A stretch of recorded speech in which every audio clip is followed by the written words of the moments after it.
Street lamps shows us the thousands and thousands of people still there, and they're digesting an address that Field Marshal Hussein Tantawi, the head of the ruling military council, has just made to the nation. He emphasised that the armed forces were working to maintain security and stability for the people. He also said he felt for those people who'd lost loved ones in the recent protests.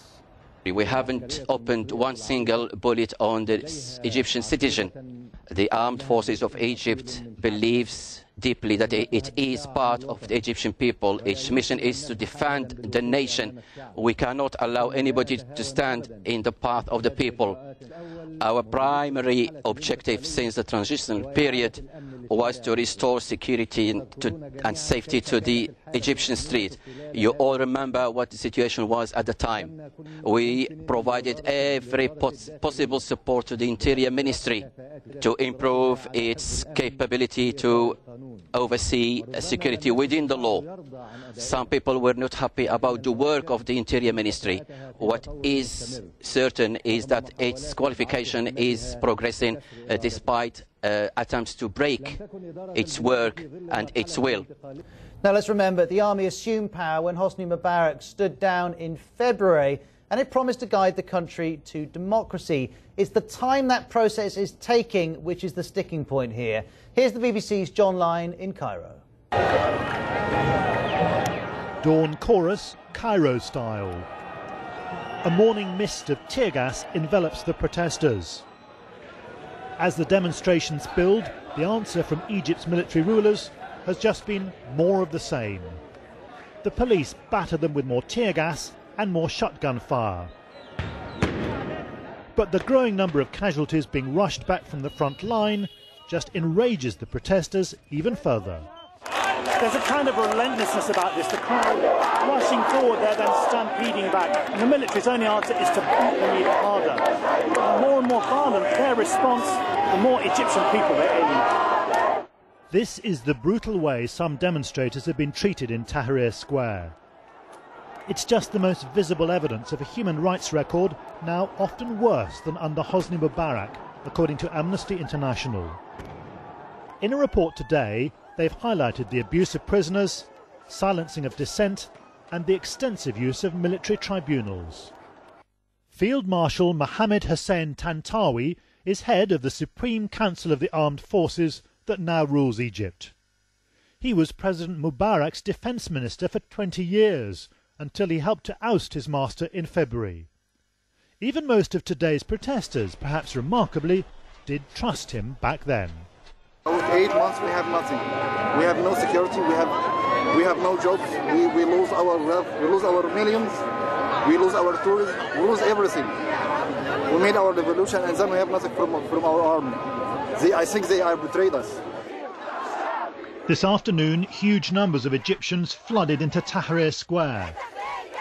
It's the biggest demonstration by far in what they're already calling the second revolution. The military have begun to offer compromises, a guaranteed date for the handover of power and a national salvation government in the interim. Who knows whether it will be enough now to pacify these furious protesters. John Lyne, BBC News, Tahrir Square, Cairo.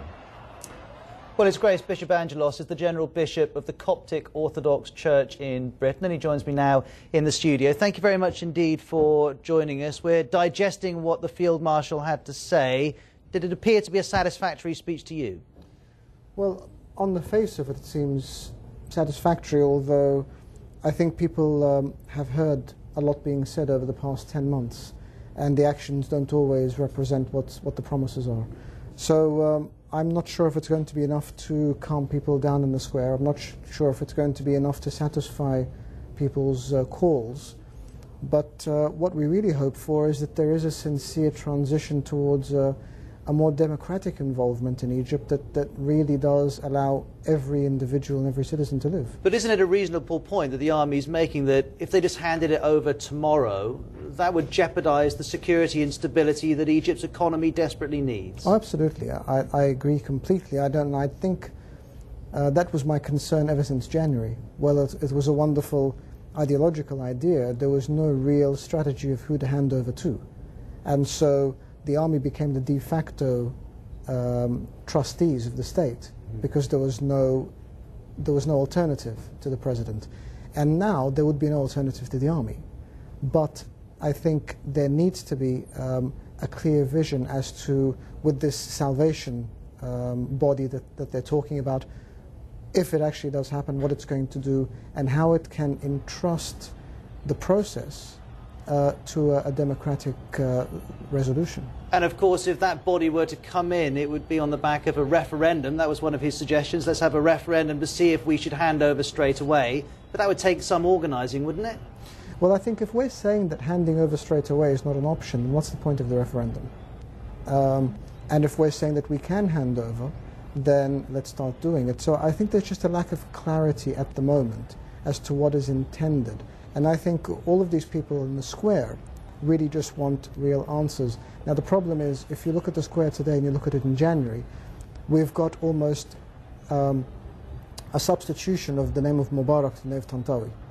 And people are going in with the same mindset.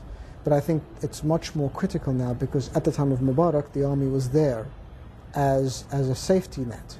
This time, there is no safety net, so people have to be a lot more wise as to what they're calling for. It's well and good to say what we don't want, but I think people need to say what they want as well. Your Grace, thank you very much indeed for joining us. Let's go